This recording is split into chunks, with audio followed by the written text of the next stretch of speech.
So these next couple of videos are for those that have looked at the minor pentatonic, looked at the major pentatonic, played it in a few different keys, looked at the E movable shape, played that up and down the neck, looked at the A movable shape, played that up and down the neck, and now want to try putting together some chord progressions. So there are some examples for you to have a go at. It's not absolutely essential that you do this, but yeah, by all means, if you have looked at those other things, then give this a go. For this, we're using this sheet here, E-shape movable examples, imaginatively titled. So I'm just going to shout out the chords for each bar on page 1 and 2. So if you want to grab a pen, write these chord names above each bar. So first bar, that's an A chord. Second bar is an F sharp minor.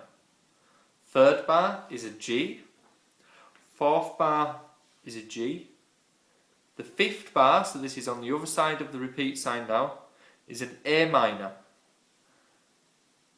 We also, in that same bar, on the third beat, have a G, and then on the fourth beat, we have an F.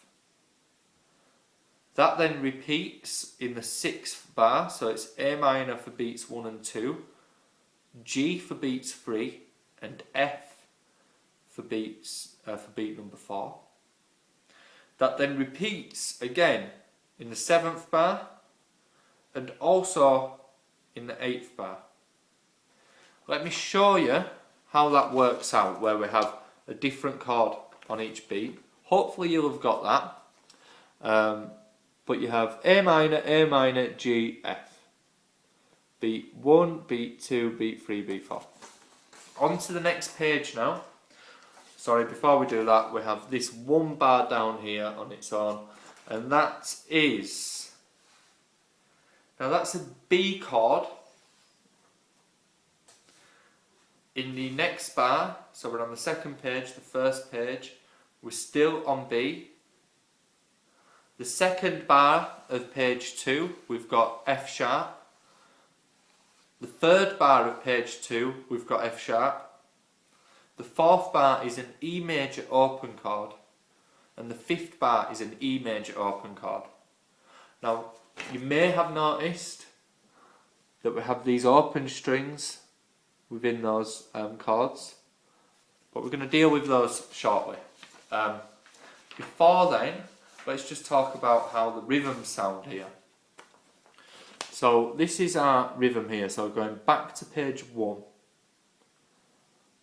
And as you can see, you can either use a stave to work out your rhythm, or you can use the beam down here.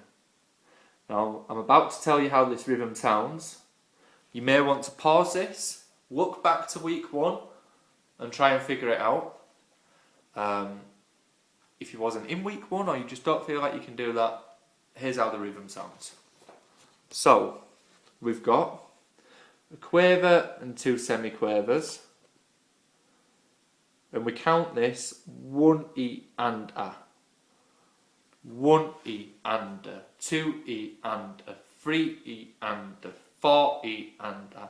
But we don't play on the E. So the E, there's nothing, there's no strum. So that would sound like this. 1 E and A, 2 E and A, 3 E and A, 4 E and A. As you can see, I'm just doing downstrokes there. 1 E and A, 2 E and A, 3 E and A. You may want to attempt that with a ghost strum. So that's where we would go 1, and then up on the E, but don't make contact. Down for the A, and then up for the and. 1 E and 1 E and A, 2 E and A, 3 E and A, 4 E and A.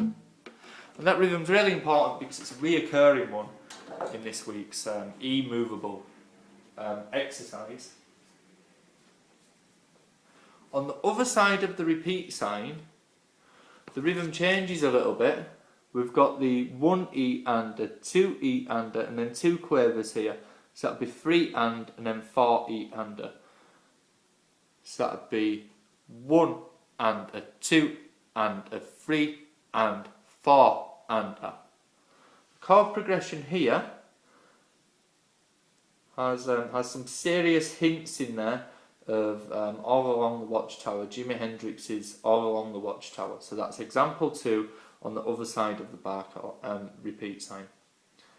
And then that brings us to this thing here, where we have something a little bit different going on. So let's discuss that. So we've changed the chord ever so slightly, so it's still based around this bar chord. But instead of having that first finger across all 6 strings, we just have it on that 6th string, so it's arched. Can you see that, guys? It's quite hard to get onto film, but yeah, there we are, we can probably see it there.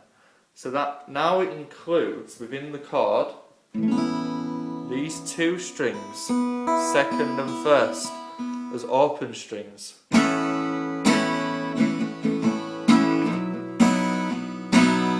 can still move that around.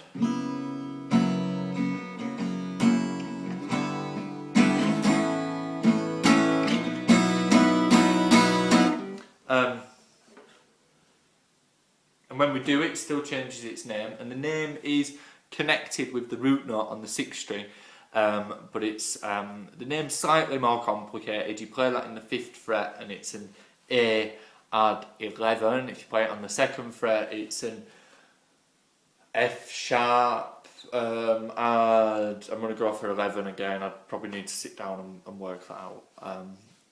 So yeah, the chord name becomes a little bit more complex. That example, so at the bottom of page 1 of 2,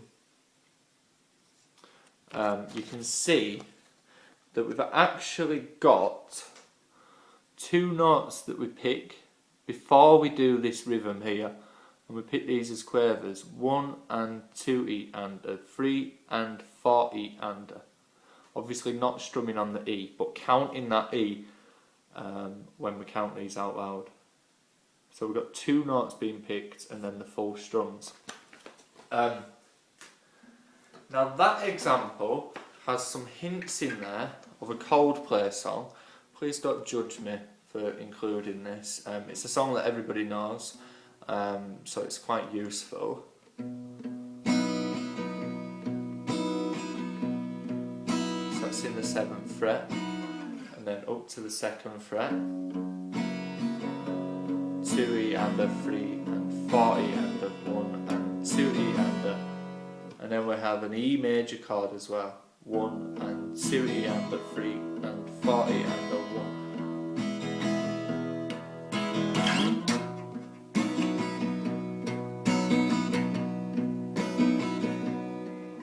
So do we recognise the song? So it's Yellow, or a version of. I mean, the melody's implied within that.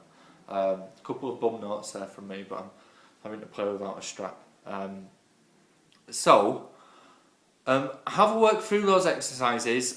We have just a sort of random generic bar chord moving exercise as the first example, then Jimi Hendrix's All Along the Watchtower, and then something that sounds quite similar to the Yellow song as well, but uses a different kind of chord that still takes its name from the root note on the 6th string. See how you get on with that, and then next week we'll also have some Moveable exercises as well, so that you can have a play around with the A shape and shifting that about. So enjoy your practice this week, and we will see you in session next week.